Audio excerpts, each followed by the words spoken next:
Hey there, Sharon Horne-Ellstrom here. Welcome to day 129 of our Be a Better You annual challenge. Today we are talking about the financial soap framework, step 4, which is P, and it stands for progress. How do we know if we're making progress, gaining ground? How do we know if we're losing ground or slipping backwards? Or how do we know if we're just staying the same?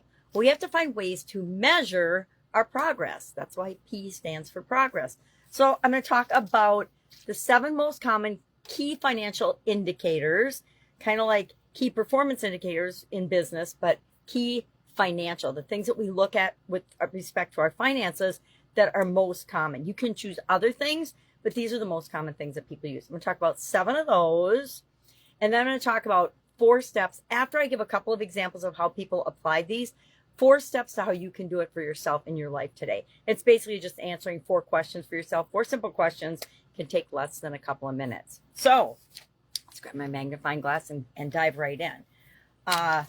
The 7 most common key financial performance indicators are net worth. What's your net worth? Your net worth, of course, is your assets minus your liabilities. Second is your savings ratio. Your savings ratio is your savings divided by your revenue or your income. Usually it's called income for personal and then revenue for business. Third is debt to income ratio, and that is your monthly debt payments divided by your gross monthly income. So what your expenses are divided by your income is your debt to income ratio.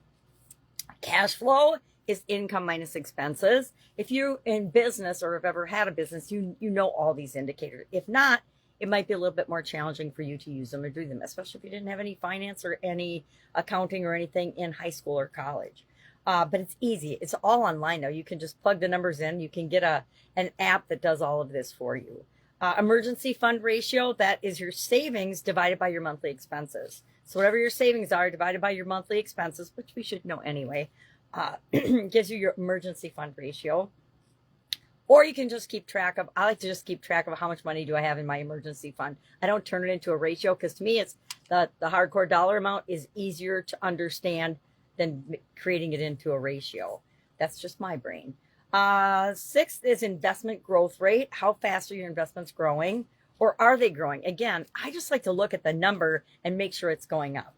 And then finally, recurring revenue divided by passive income, or recurring revenue and passive income. Do you have any recurring revenue or passive income streams? You want to keep track of those amounts and track those.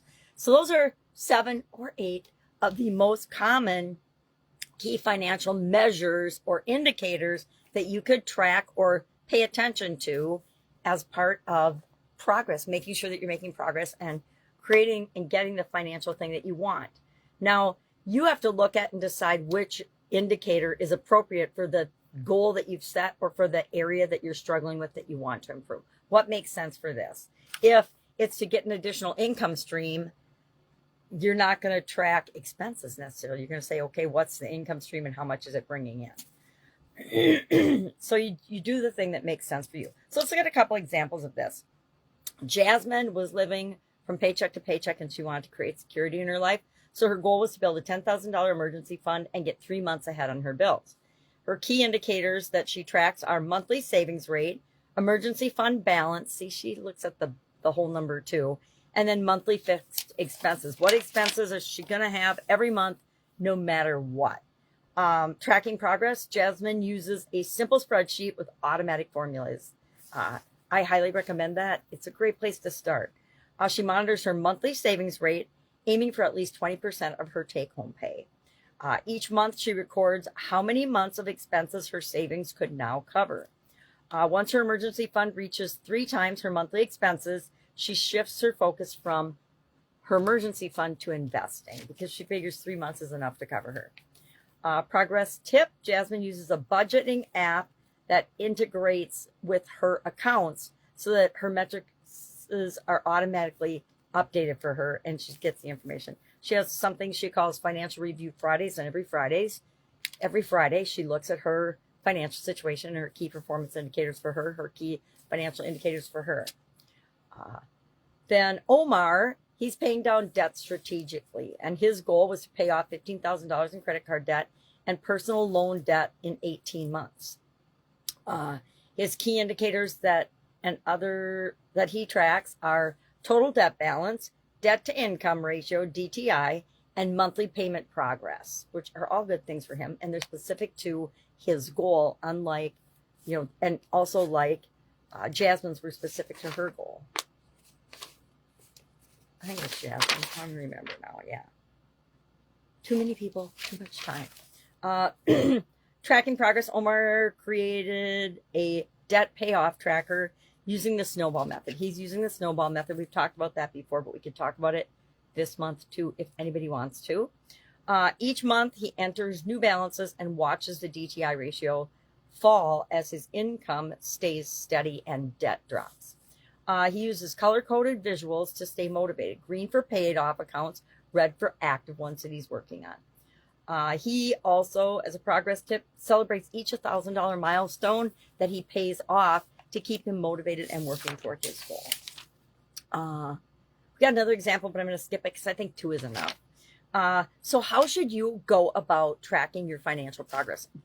4-step process. Step 1, choose 3 to 5 key indicators that are in alignment with your goal, that are in alignment with the situation that you're specifically wanting to work on or look at.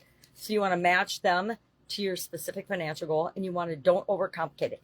Keep it simple, because clarity, like I said, I just look at the big number because that's more clear to me than looking at a ratio or a percentage. In many instances, I do that. I know financial people like to look at ratios and percentages. I'm not a financial person, so I choose to look at the simplest form of a number. Use the right tools, spreadsheets, budgeting apps, personal financial platforms, whatever works for you.